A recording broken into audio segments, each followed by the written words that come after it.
नमस्कार, India voice देख रहे हैं आप और मैं हूं आपके साथ तुषार कुमार। तो वक्त हो चला है खबर दिन भर का। चलिए शुरुआत करते हैं। दिल्ली में आम आदमी पार्टी ने लोकसभा चुनाव के उम्मीदवारों का ऐलान कर दिया। बता दें कि नई दिल्ली से सोमनाथ भारती, दक्षिण दिल्ली से सहीराम पहलवान, पूर्व दिल्ली से कुलदीप कुमार और पश्चिम दिल्ली से महाबल मिश्रा उम्मीदवार होंगे। साथ ही आपको बता दें कि लोकसभा चुनाव के लिए उम्मीदवारों के नाम की चर्चा के लिए मुख्यमंत्री अरविंद केजरीवाल के आवास पर पीएसी की बैठक हुई। इस बैठक में इमरान हुसैन, दुर्गेश पाठक, पंकज गुप्ता, गोपाल राय, राखी बिडलान और आतिशी भी शामिल हुई।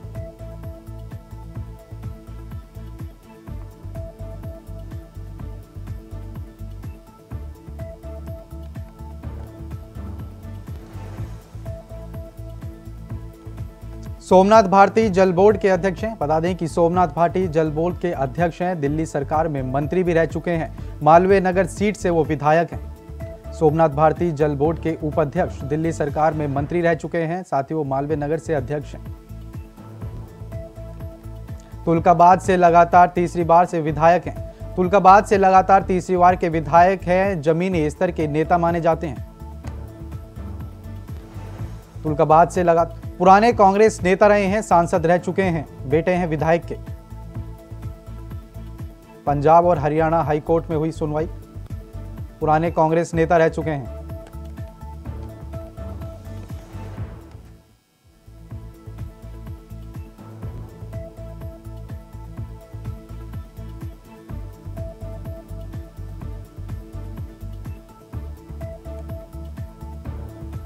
महाबल मिश्रा पुराने कांग्रेस नेता रहे हैं और साथ ही सांसद भी रह चुके हैं, बेटे हैं विधायक के। तो ये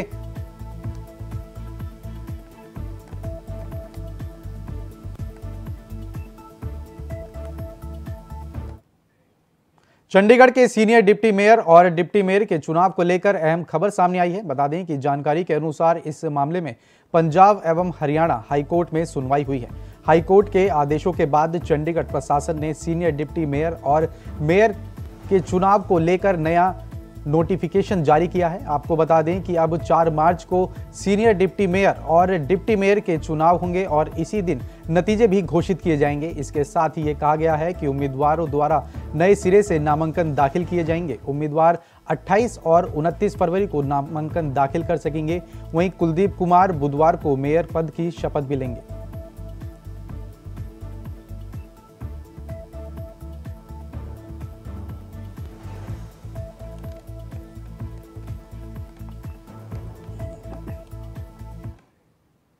सुप्रीम कोर्ट ने मंगलवार को योग गुरु रामदेव की पतंजलि आयुर्वेदिक को उसके प्रोडक्शन के बारे में अदालत में दिया गया। बता दें कि वादे में उनकी दवाइयों के असर का दावा करने वाले बयानों का उल्लंघन के लिए कड़ी फटकार लगाई गई।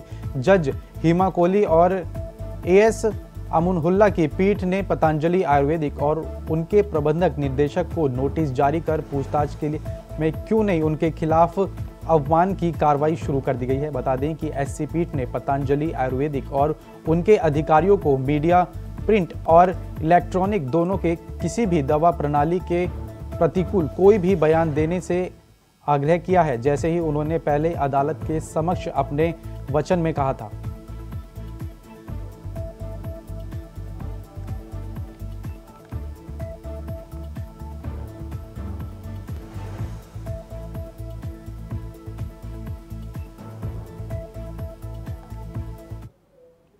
राज्यसभा चुनाव संपन्न हुए, जिसमें चुनाव में सपा के 8 विधायक आशुतोष मौर्य, मनोज पांडे, विनोद चतुर्वेदी, पूजा पाल, राकेश सिंह, अभय सिंह, राकेश पांडे और महाराजी प्रजापति के अंतरात्मा के नाम पर वोट डाला गया। बता दें कि बगावत कर वोट डालने वाले विधायकों ने अंतरात्मा की आवाज पर मतदान करने की बात कही। साथ ही डिप्टी सीएम ब्रजेश पाठक के साथ क्रॉस वोटिंग करने वाले विधायकों ने एक साझा तस्वीर भी की गई।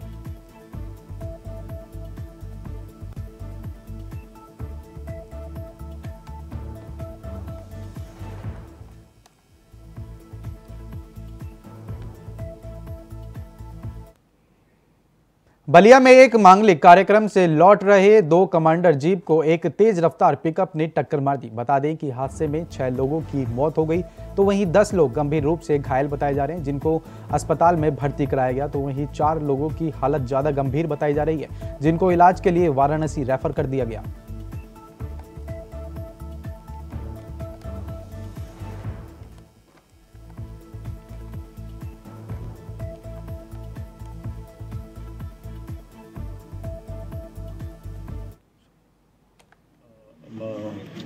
बैरिया के अंतर्गत बैरिया और हल्दी का बॉर्डर पड़ता है, वहाँ पर रात में 3 साढ़े 3 बजे के लगभग एक एक्सीडेंट हो गया। इसमें कुछ लोग दुगटी थाने से एक तिलक का कार्यक्रम अटेंड करके आ रहे थे, 2 मार्शल जीपों में थे, उनके बीच में और एक पिकअप के बीच में एक्सीडेंट हो गया। तो इस एक्सीडेंट में 6 लोगों की मृत्यु हुई है, जिसमें से 2 बच्चे भी हैं और काफ़ी लोग घायल हुए हैं, जिनके यहाँ जिला अस्पताल से और BHU के लिए रेफ़र किया गया है। और जो घायल यहाँ पर हैं जिला अस्पताल में हैं या फिर बरसा चिकित्सालय में हैं, उनकी हम लोग पूरी मदद कर रहे हैं और उनके अच्छे से अच्छे इलाज की व्यवस्था में कर रहे हैं। संभल से समाजवादी पार्टी के सांसद शफीकुर रहमान बर्फ का मंगलवार को 94 साल की उम्र में निधन हो गया। बता दें कि उन्होंने मुरादाबाद के निजी अस्पताल में अंतिम सांस ली। साथ ही आपको बता दें कि पिछले कुछ समय से उनका स्वास्थ्य खराब चल रहा था, उनकी तबीयत बिगड़ी और उन्हें अस्पताल में भर्ती कराया गया, जहां उनका निधन हो गया। डॉक्टरों ने उन्हें किडनी में इन्फेक्शन की समस्या बताई थी। बता दें कि 4 बार विधायक और 4 बार सांसद रह चुके डॉक्टर शरीफुर रहमान 2019 में 5वीं बार सांसद बने। साथ ही उनकी उम्र और अनुभव में वे मंडल में सबसे वरिष्ठ राजनेता रहे। अपने सियासी तेवरों के कारण उनकी अलग पहचान रही थी। तो वहीं बाबरी मस्जिद एक्शन कमेटी के संयोजक भी रह चुके थे। आपको बता दें कि मुसलमानों के मुद्दों को उठाने और वंदे मातरम पर अपने बयानों को लेकर सियासत में चर्चित रहे डॉक्टर शरीफुर रहमान एक बार फिर सपा की सियासत में बड़ा चेहरा बनकर उभरे थे। उनका सियासी सफर 60 साल से ज्यादा का था। बता दें कि सपा सांसद शरीफुर रहमान का निधन हो गया।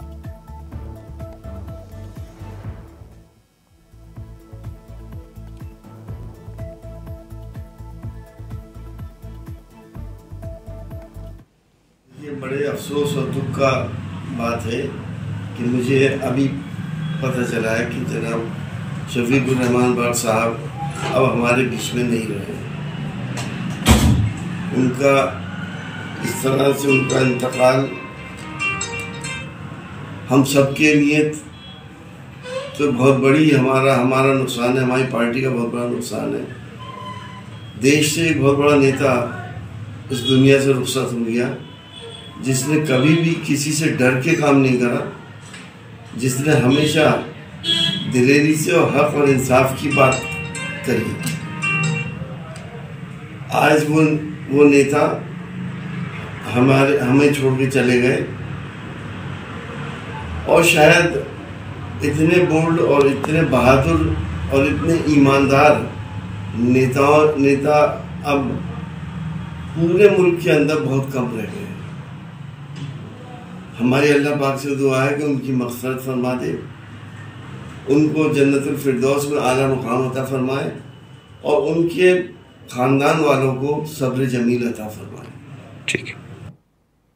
उत्तराखंड के पूर्व मुख्यमंत्री त्रिवेंद्र सिंह रावत यूपी के दौरे पर पहुंचे, जहां उन्होंने इंडिया गठबंधन पर निशाना साधते हुए अखिलेश यादव और राहुल गांधी की जोड़ी डूबता जहाज है। साथ ही उन्होंने कहा कि इस दौरान त्रिवेंद्र सिंह रावत ने कहा कि बीजेपी बहुत मजबूत होती जा रही है। तो वहीं यूपी में यूसीसी लागू होने के सवाल पर कहा कि यूपी में भी यूसीसी कब लागू होगा ये तो योगी आदित्यनाथ ही बताएंगे।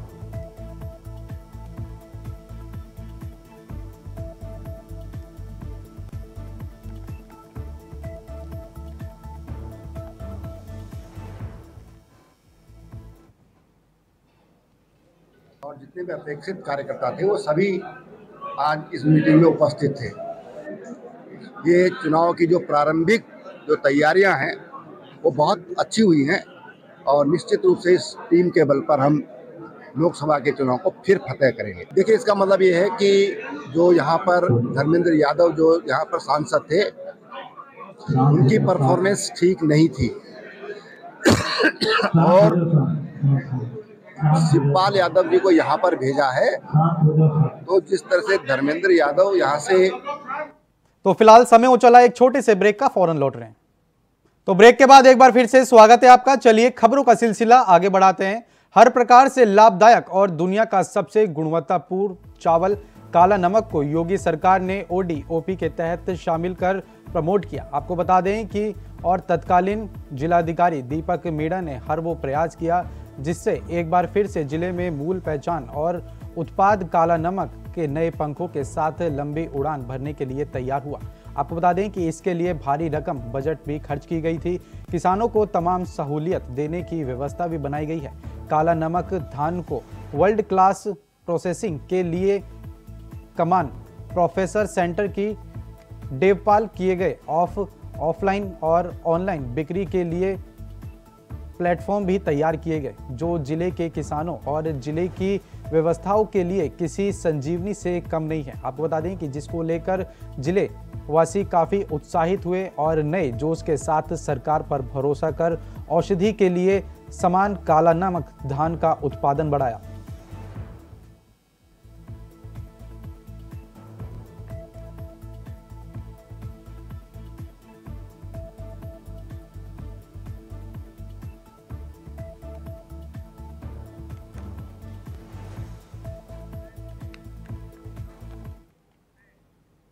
सुल्तानपुर में सड़क हादसे में भाजपा नेता की मौत हो गई। आपको बता दें कि टक्कर इतनी जोरदार थी कि मौके पर ही उनकी मौत हो गई। तो वहीं हादसे में गंभीर रूप से घायल पत्नी का सुल्तानपुर मेडिकल कॉलेज में इलाज चल रहा है। आपको बता दें कि लंबुआ थाना क्षेत्र के हनुमानगंज के पास परासी गांव में यह घटना हुई, जिसमें परिवार में कोहराम मच गया।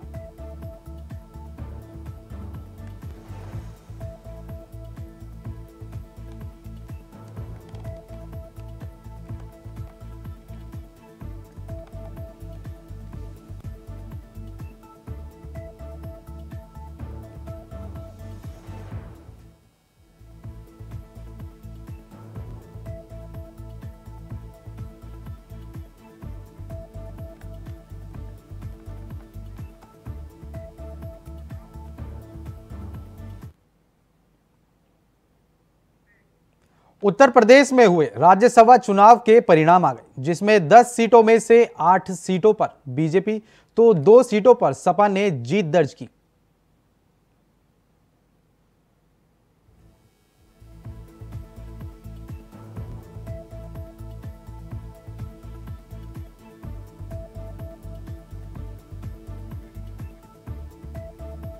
तो यूपी में राज्यसभा चुनाव के परिणाम आए, जिसमें 2 सीटों पर सपा प्रत्याशियों की जीत हुई है, तो वहीं 8 सीटों पर बीजेपी ने जीत हासिल की।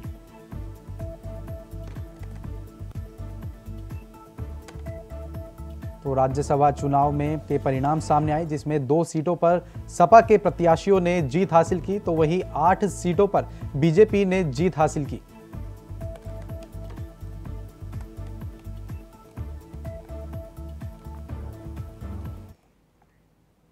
कन्नौज में नाबालिग बच्ची का अपहरण कर दुष्कर्म करने का एक मामला सामने आया है। आपको बता दें कि 4 साल की मासूम से दुष्कर्म किया गया, जिसका आरोप गांव के ही एक युवक पे लगा है। आपको बता दें कि सौ शौर्य अस्पताल में बच्ची को जिला अस्पताल ने रेफर किया, जहां जिला अस्पताल में एसपी सहित जिले के अधिकारी पहुंचे। तो बता दें कि पूरा मामला बिछरमौआ थाना क्षेत्र का बताया जा रहा है।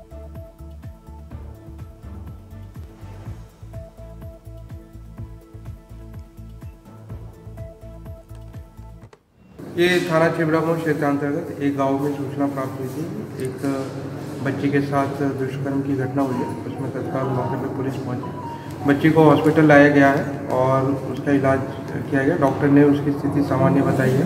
वो प्रकरण में थाना चिबरामऊ पे मुकदमा पंजीकृत किया गया है। इसमें जो अभियुक्त है उसको गिरफ्तार कर किया गया है और इसमें विधिक कार्रवाई की जा रही है। खबर यूपी के कासगंज से है, जहां एक अधेड़ युवक का शव खेत में पड़ा हुआ मिला। आपको बता दें कि युवक का शव मिलने की सूचना पर बड़ी संख्या में ग्रामीण खेत पर पहुंचे। साथ ही युवक की शिकनात न होने पाने पर पुलिस को कॉल कर मामले की खबर दी गई। आपको बता दें कि खबर मिलने के बाद तुरंत पुलिस मौके पर पहुंची और जांच पड़ताल में जुट गई।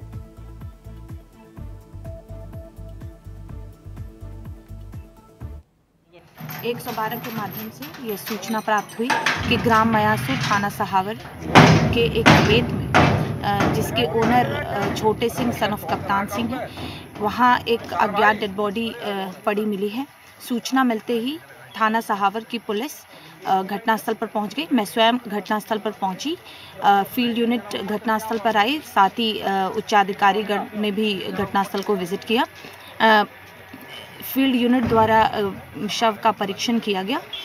शव की शिनाख्त अभी तक नहीं हो पाई है, शिनाख्त के प्रयास किए जा रहे हैं। ग्रेटर नोएडा में लूट की खबर पर कमिश्नरेट पुलिस में हड़कंप मच गया। बता दें कि लूट की साजिश व्यापारी के मुनीम ने ही की थी।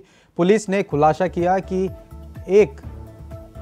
7 लाख रुपए की लूट की झूठी सूचना मिलने के बाद 4 घंटे के अंदर ही पैसे बरामद कर लिए गए। बता दें कि मुनीम ने गड्ढे में ही पैसे दबाए थे। पुलिस ने पैसे बरामद कर लिए, साथ ही पुलिस ने 2 लोगों को हिरासत में भी ले लिया।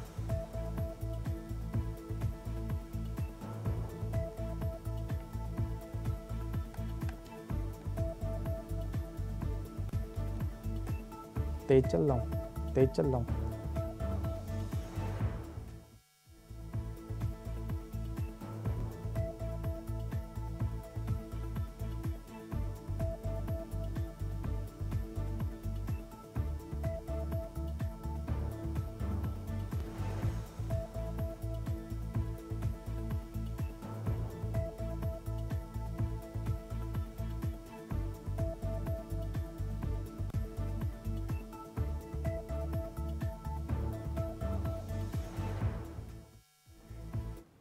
लखनऊ के इंदिरा नगर इलाके में भीषण आग लग गई। जहां इंदिरा नगर इलाके में झुग्गी झोपड़ियों में भीषण आग लगने की खबर के बाद फायर ब्रिगेड की टीम मौके पर पहुंची, जहां काफी मशक्कत के बाद आग पर काबू पाया गया। बता दें कि इस आग में लगभग 100 झोपड़ियां जलकर खाक हो गई। कई घंटों तक आग बुझाने की कोशिश की गई। आग लगने से काफी नुकसान भी हुआ है।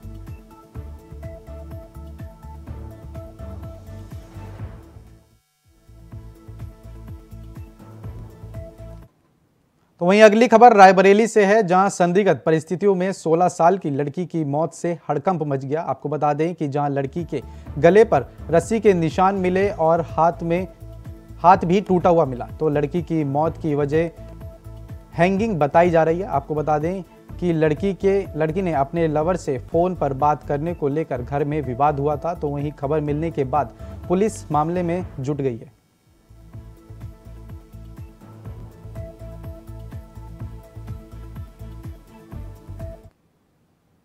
दिल्ली पुलिस की स्पेशल सेल ने नूंह में एक एनकाउंटर किया। बता दें कि हरियाणा के नूंह में ताबुड़ इलाके में मुठभेड़ में बदमाश को पकड़ा गया, साथ ही कुख्यात बदमाश गिरफ्तार हो गया, जहां उसके पैर में गोली लगी। बता दें कि स्पेशल सेल और हरियाणा की नूंह पुलिस के साथ जॉइंट ऑपरेशन में बदमाश को गिरफ्तार किया गया।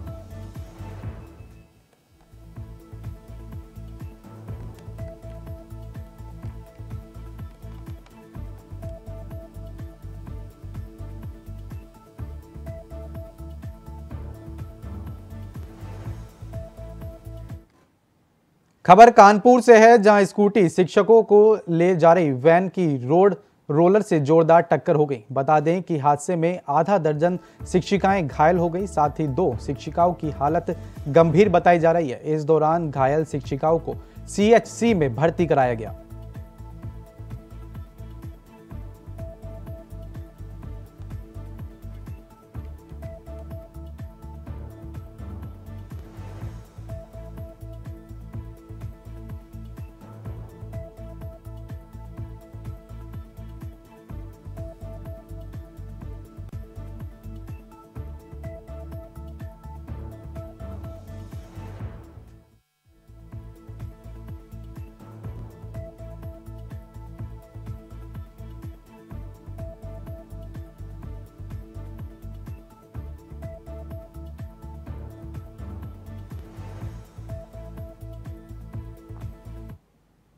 खबर पलवल से है, जहां होडल गांव में बेड़ा पट्टी चौक के पास हथियारों के बल पर 2 नकाबपोश बदमाशों ने परचून की दुकान को अपना निशाना बनाया। बता दें कि आरोपी परचून की दुकान से पैसे लेकर मौके से फरार हो गए। साथ ही पूरी घटना सीसीटीवी कैमरे में कैद हो गई। फिलहाल पुलिस ने आरोपियों के खिलाफ मामला दर्ज कर आगे की कार्रवाई शुरू कर दी है।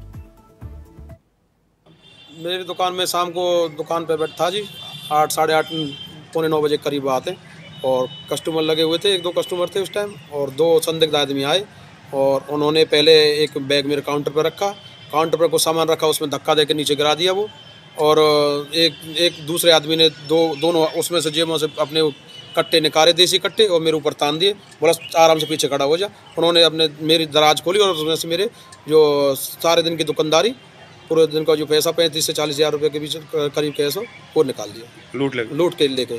क्या आदमी थे? 2 आदमी थे जी, और वो फिर आगे जाके एक बाइक पे खड़ी थी, बाइक पे बैठ के सवार होकर और चले गए। पल्सर बाइक थी काले कलर की। तो मैं भी वहाँ मौके पे पहुँचा। मौके पे जाकर ही मैंने वहाँ सीसीटीवी वगैरह फुटेज वगैरह सारी देखी है। तो ये ठीक बात है कि भाई 2 लड़के थे, एक लड़का अपने उसमें से पैसा काट का बैग में डाले हैं, 10,000 है, 20,000 है। तो वो मुद्दई बताएगा इस चीज़ के बारे में, तो अपने पैसे का कलेक्शन करके नहीं, एक लड़का के हाथ में 2 कट्टा थे, तो जो जिन्होंने डरा धमका के नहीं वो पैसा लूट के भाग गए, जिनके पास बाइक थी। तो सर कैमरे में आ रहे हैं दोनों आरोपी कैमरे में आ रहे हैं, उसमें भी हमने पर्चा दर्ज कर लिया। तो सर खबर पलवल से है, जहां केंद्रीय राज्य मंत्री कृष्णपाल गुर्जर ने कहा कि दिल्ली आगरा नेशनल हाईवे को जाम मुक्त करने के लिए बल्लमगढ़ सब्जी मंडी कट से लेकर जेसीबी कंपनी के सामने ट्रैफिक लाइट पर फ्लाईओवर बनाया जाएगा। बता दें कि इस फ्लाईओवर को बनाने में 100 करोड़ रुपए की लागत आएगी।